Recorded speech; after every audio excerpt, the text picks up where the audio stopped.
로마서는 신약 성경에서 가장 중요하다, 유명하다 이렇게 표현할 수 있는 이제 복음을 설명하는 것을 가장 이제 잘 요약해서 정리해 놓은 그런 내용이 담겨져 있죠. 그 우리가 읽으면 굉장히 도움도 받고 은혜가 받고 많은 것을 깨닫게 되는데, 우리뿐만 아니라 기독교 역사적으로도 이 로마서로 인해서 사람들이 변하고 그것이 역사를 변하게 하는 그런 연관점이 참 많습니다. 그래서 이거는 이제 기독교 역사를 좀 더 공부한다는 의미도 있고 해서 그 중에 이제 세 인물만, 굉장히 중요한 인물 세 명만 이 로마서와 어떻게 연결됐는가. 이 로마서를 통해서 그들이 이제 구원받은 거죠. 구원받고 완전히 새 사람이 되어서 기독교 역사를 이끌어 나갔는데, 그런 내용만 좀 소개해 드리도록 하겠습니다. 제일 첫 번째 인물은 어거스틴입니다. 성 어거스틴 이렇게 표현할 수 있는데, 이분은 이제 기독교 신학뿐만 아니라 서양 철학사에도 지대한 영향을 미친 교부라고 합니다. 3세기 정도에 활동했던 사람이죠. 이제 교부라는 용어를 혹시 들어보실 때가 있습니다. 교부란 뜻은 문자대로는 교회의 아버지, Church Fathers 이렇게 되겠죠.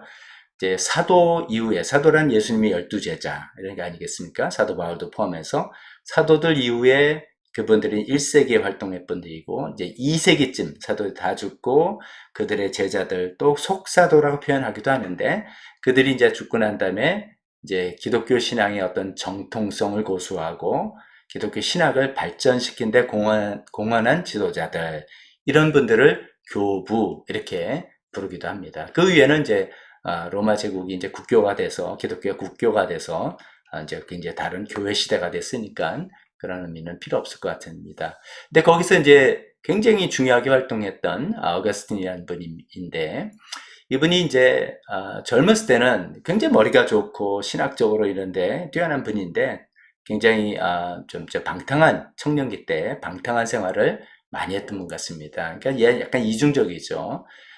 근데 이제 특히 이제 성적으로 방탕하고 타락한 삶이 살아서 늘 이렇게 이제 내면으로 고민이고 그랬는데, 그가 어느 날 이제 로마서 13장 13절에서 14절을 읽게 된 것이죠. 아이들이 밖에서 이제 소리가 나서 성경을 펴서 읽었더니 마침 이 구절이었던 겁니다.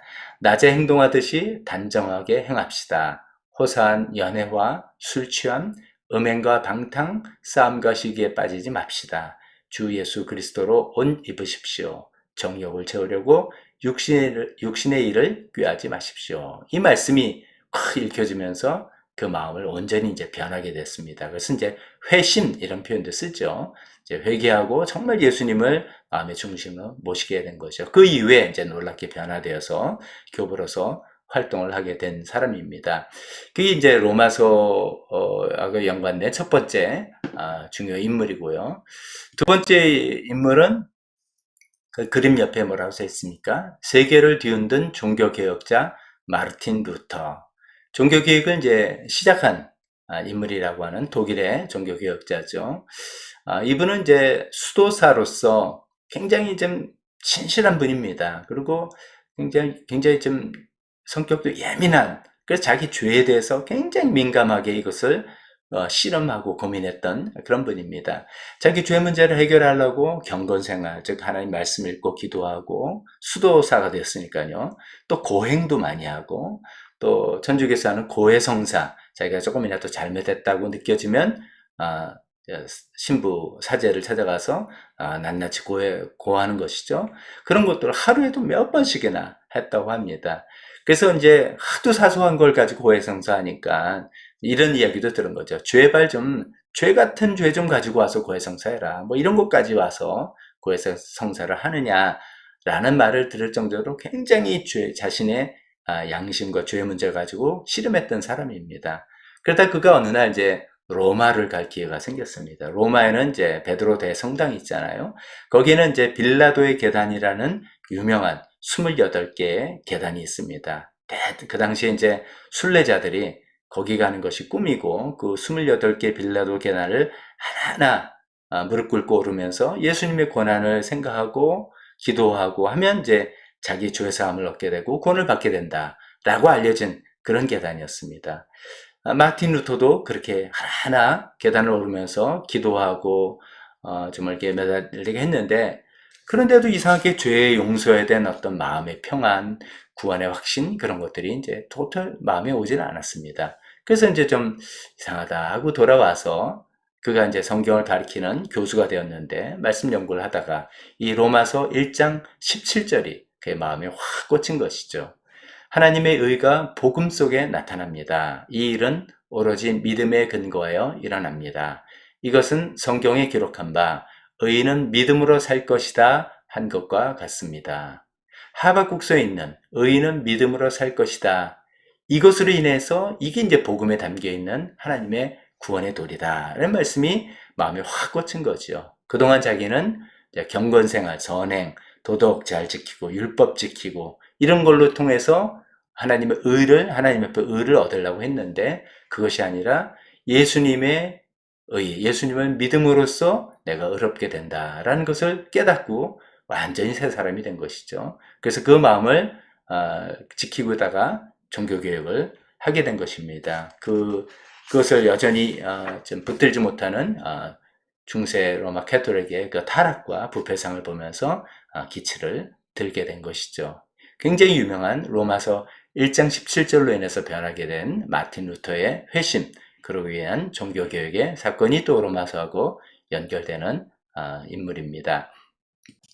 마지막으로 한 분만 더 소개해 본다면 영국의 존 웨슬리이죠. 이분은 이제 지금 감리교파의 창시자로 알려져 있습니다.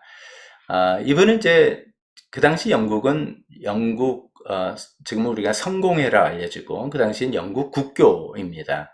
영국 국교 목사님의 아들로 태어났고 굉장히 이분도 이제 경건한 집안에서 태어나고 성장했습니다. 옥스퍼드 대학교를 들어가서 거기서 자기가 이제 올바른 신앙생활을 잘 하려고 친구들과 함께 경건 생활을 같이 하자라는 어떤 그룹을 만들었습니다. 그것이 홀리 클럽, 건건한 클럽 뭐 이런 것이죠. 그래서 만들어서 친구 회원들과 함께 규칙적인 신앙생활을 했습니다. 맨날 매일 성경 읽고 아침 저녁으로 기도하고 성경 공부, 이것도 히라보로 원전 성경 공부하고 고전을 읽고 매주 성찬식, 또 수요일과 금요일 2번씩 금식하고 이런 이제 경건 생활을 아주 방법론적으로 규칙과 방법에 충실해서 지켜왔던 사람입니다. 이것 때문에 나중에 이제 존 웨슬리의 그 운동이랄까요? 그 부흥 운동을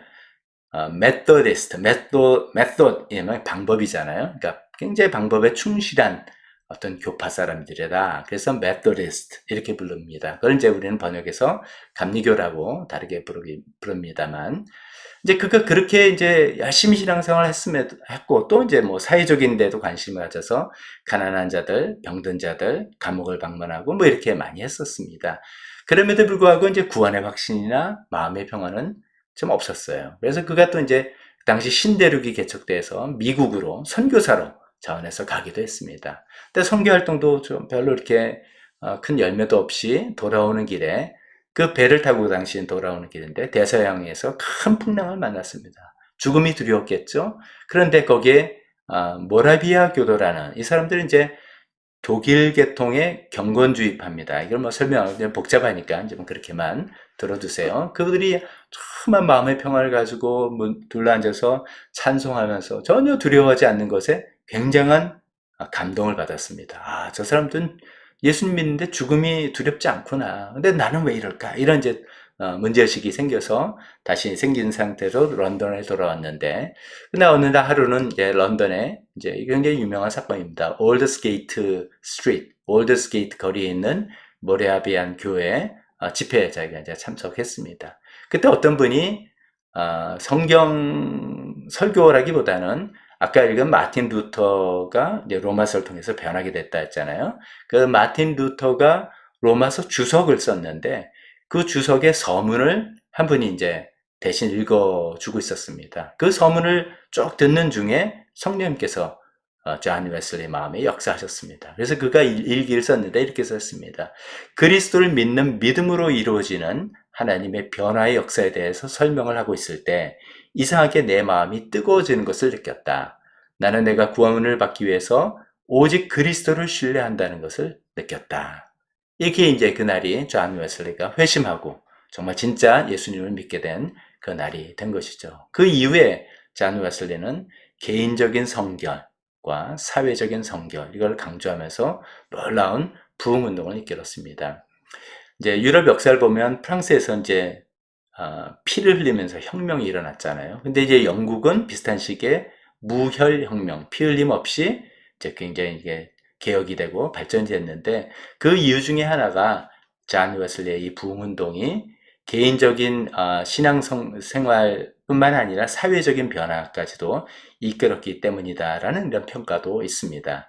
당시 이제 18세기 영국은 뭐 사회 전체가 술독에 빠진 사회라고 해도 지나치지 않을 정도로 뭐 술집, 양조장, 알코올 중독자, 뭐 가난한 사람들 천지였는데, 이런 존 웨슬리 부흥운동으로서 사회가 많이 금주운동하고 변하게 되었던 것이죠.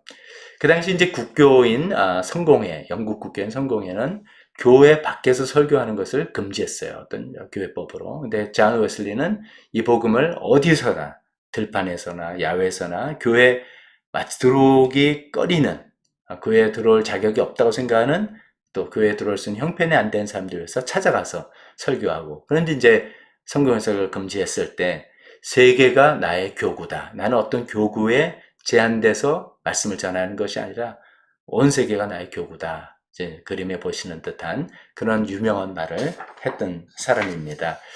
자, 이런 이제 내용들이 로마서를 통해서 변하게 된 인물들과 역사의 이야기입니다. 우리도 이제 그런 좀 이제 기대라 그럴까요? 그걸 가지고 로마서를 또 이번 주에 좀 읽어보시면서 하나님께서 여러분의 마음에 어떻게 역사하시는지 한번 우리 살펴보도록 합시다.